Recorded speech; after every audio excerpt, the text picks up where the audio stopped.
ada ungkapan ibu itu madrasah sekolah pertama. Bagaimana tanggapan kamu? Tidak setuju lah, saya sebagai laki-laki gimana nih? Mungkin lebih ke pengasuh adalah madrasah pertama. Itu I agree. Setiap orang tua punya background pemikiran masing-masing kenapa anak mereka harus seperti itu. Mungkin itu satu-satunya juga cara yang mereka tahu dan bayangkan bagaimana bisa survive di kehidupan ini gitu. Benar. Jadi ujung-ujungnya for me, sekolah itu tuh sebenarnya untuk belajar dua hal. Yang pertama adalah gimana cara kita bisa mengabsorb ilmu dengan baik dan benar secara efisien. Nah, yang kedua, the way I look at it adalah sekolah teach you also grit. Karena like it or not, you have to go through this process. Selamat datang di Tanya Aibut. Bersama saya Mesti Aryo Tejo, CEO Tentang Anak. Dan Gary Juanda, CEO Tentang Anak. Tanya Aibut, lebih dekat, lebih bermakna. Paling seru banget ngebahas soal pendidikan karena kita berdua ini passionate banget dan concern banget soal pendidikan anak. Setuju nggak? Setuju banget. Iya, soalnya kita hati-hati banget nih untuk nentuin nggak cuma pendidikan apa, tapi kayak apa aja sih metrik-metrik yang anak kita tuh harus berkembang lah.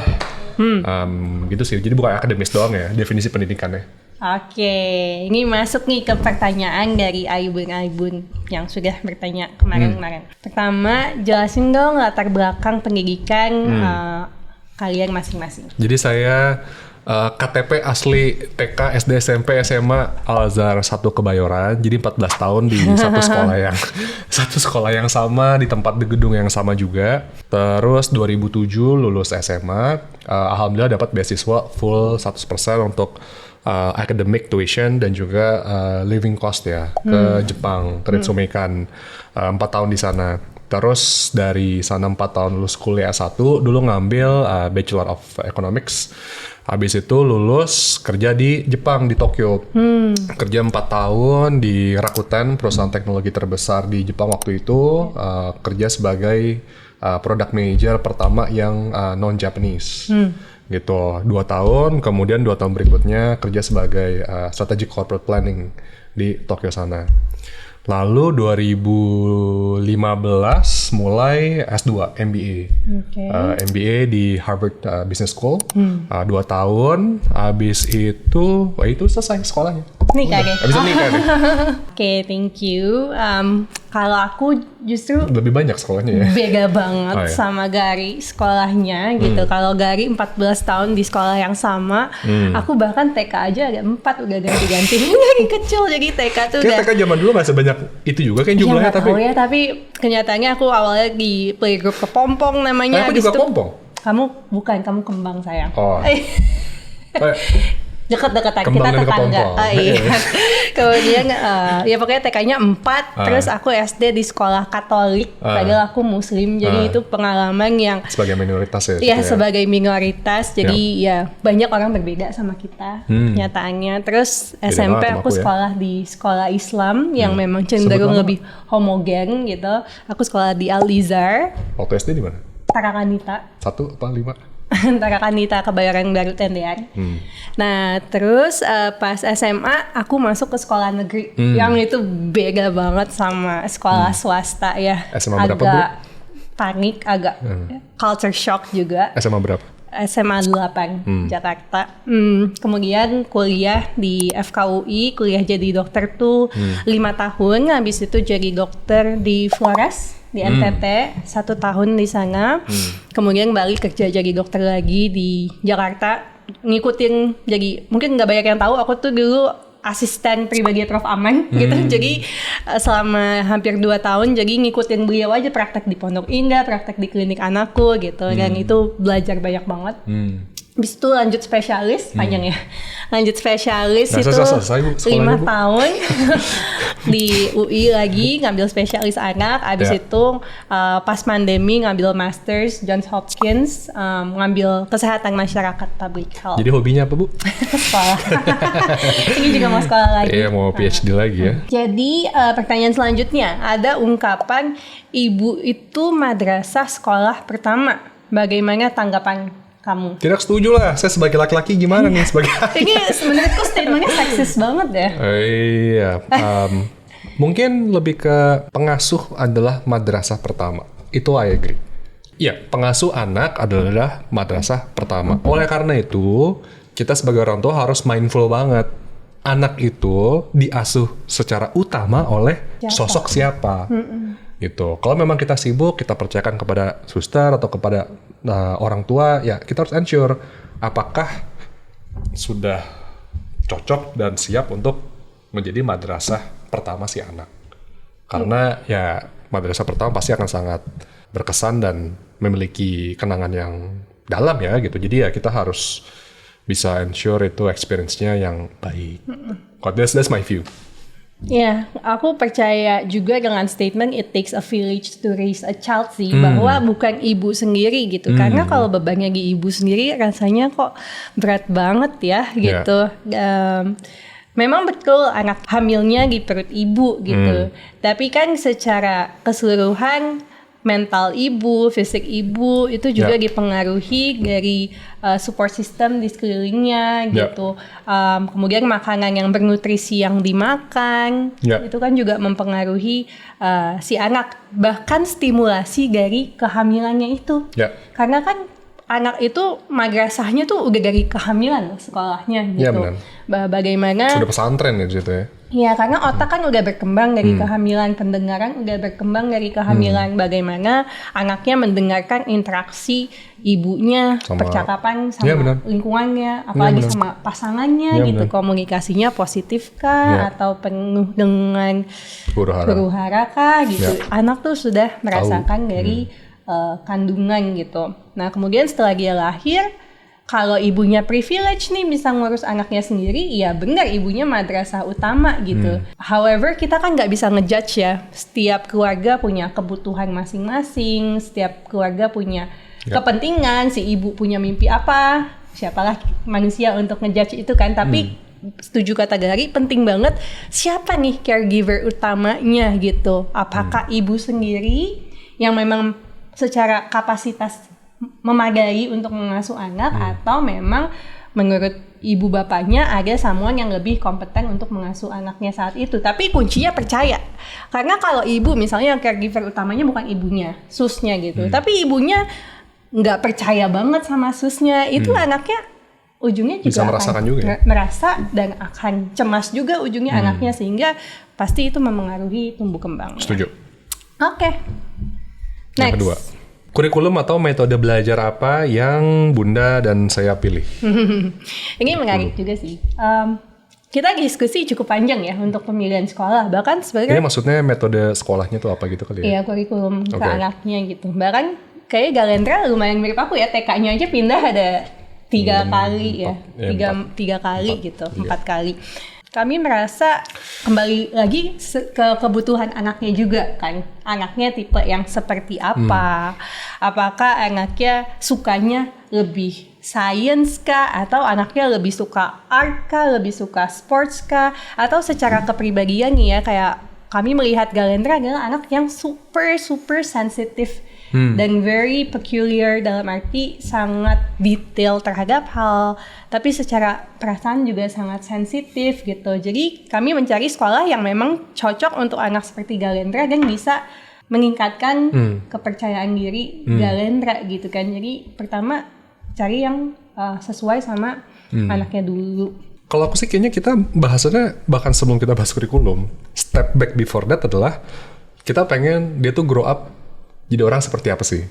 Ingat gak? Dan untuk mencapai individu seperti itu tuh kira-kira dia terus melalui lika-liku hidup tuh yang seperti apa dan environment seperti apa. Dan mungkin ini reflect back ke pertanyaan pertama, latar belakang pendidikan kita. Kan kalau saya grow up very homogeneous ya, 14 tahun di sekolah Islam, benar-benar kayak ya udah majority banget.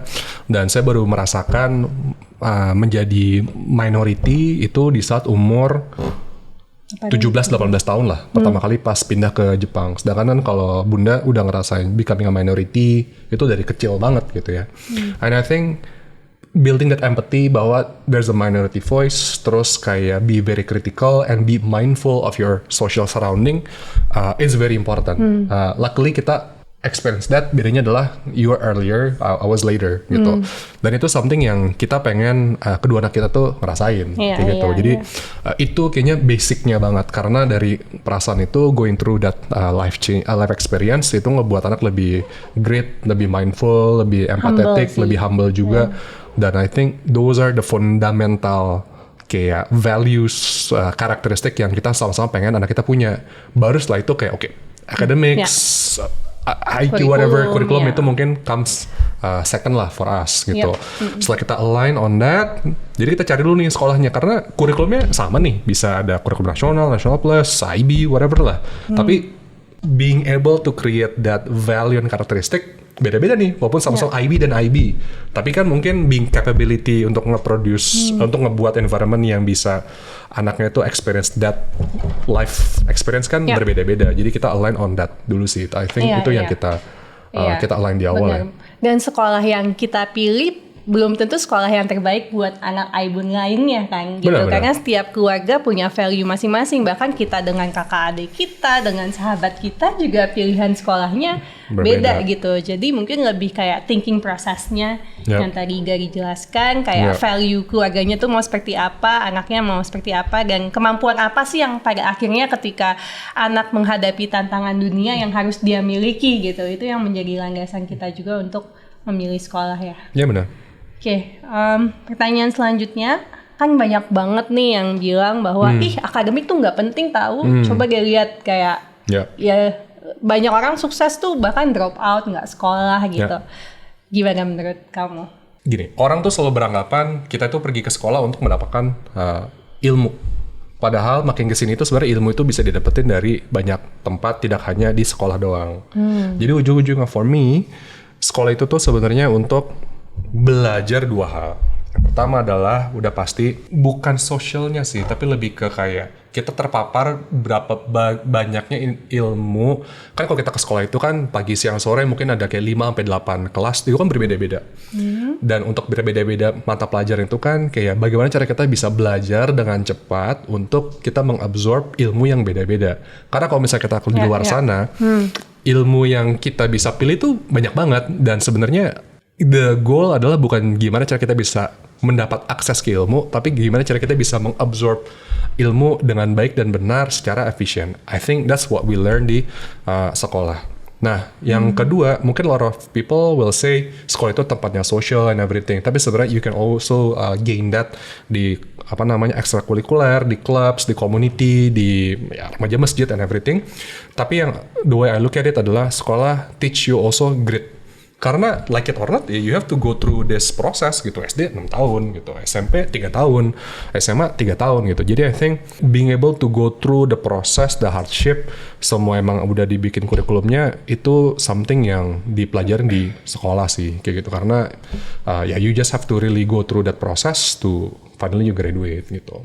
Ya, kalau Gary kan maksudnya konsepnya anak tuh di sekolah bukan hanya necessary belajar akademik, tapi juga belajar cepat gitu ya. Maksudnya cepat menangkap informasi, cepat untuk belajar hal baru, kemudian juga tangguh gitu ya. Kalau buat aku, sekolah ini benar sama kayak Gary, tempat untuk kita berusaha untuk menangkap informasi dengan sangat cepat gitu. Kemudian belajar menghadapi dunia dalam fase yang kecil.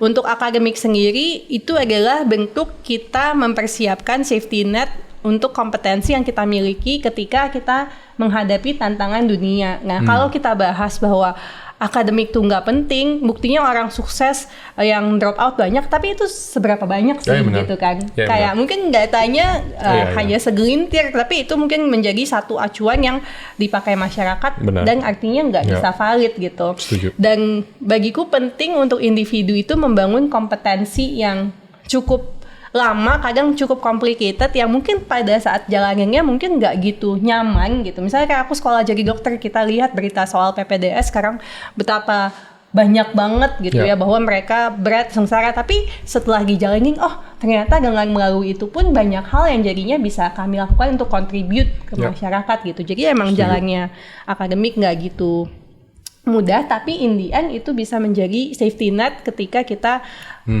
berhadapan dengan dunia dan apa sih yang mau kita kerjakan, karena itu semua bermula dari kompetensi. Ya, setuju. Oke, pertanyaan terakhir nih. Gimana pendapat kita soal orang tua yang ngotot banget sama pendidikan? Misalnya anak wajib sekolah di sekolah yang bagus, wajib juara jurusan tertentu, wajib misalnya lomba gitu, benar lomba. Sebenarnya relate banget sama jawaban kamu soal safety net. Jadi sebenarnya kita bukan masalah orang tua itu ngotot atau enggak, boleh atau enggak, tapi lebih be mindful kenapa ada yang ngotot banget, ada yang nggak ngotot banget. Ya. Mungkin jawabannya adalah soal safety net tersebut. Kalau misalnya ngotot banget, mungkin apakah kayak dengan keadaan keluarga tersebut atau network yang ada, certain achievement atau certain jurusan itu akan giving the best safety net untuk anak tersebut gitu. Yeah. Jadi ya sebenarnya tergantung lagi gitu. Menurutnya definisi safety net orang-orang berbeda gitu. Jadi ya I think it's okay. Yeah, it's valid ya. Pasti kembali lagi setiap orang tua punya background pemikiran masing-masing kenapa anak mereka harus seperti itu. Mungkin itu satu-satunya juga cara yang mereka tahu dan bayangkan bagaimana bisa survive di kehidupan ini gitu. Mungkin ini yang papa mamaku ajarkan banget dari dulu gitu ya. Mungkin di sini yang aku merasa sangat privilege adalah aku tuh dari kecil suka banget akademis dan aku tuh selalu fokus. Pokoknya aku maunya ya pokoknya kalau nggak ranking 1 aku sedih gitu lah, misalnya dulu gitu ya gitu. Tapi papa mamaku tuh selalu bilang gini bahwa Mes, kamu tuh harus ketemu orang,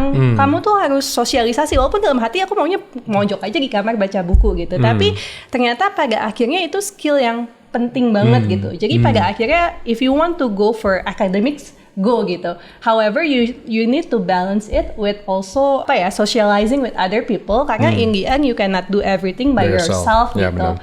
Jadi akan butuh orang lain gitu. Jadi kadang itu nggak didapatkan di genetik secara alami dan itu harus dilatih terus dan terus sih. Jadi aku bersyukur banget untuk itu. Agree.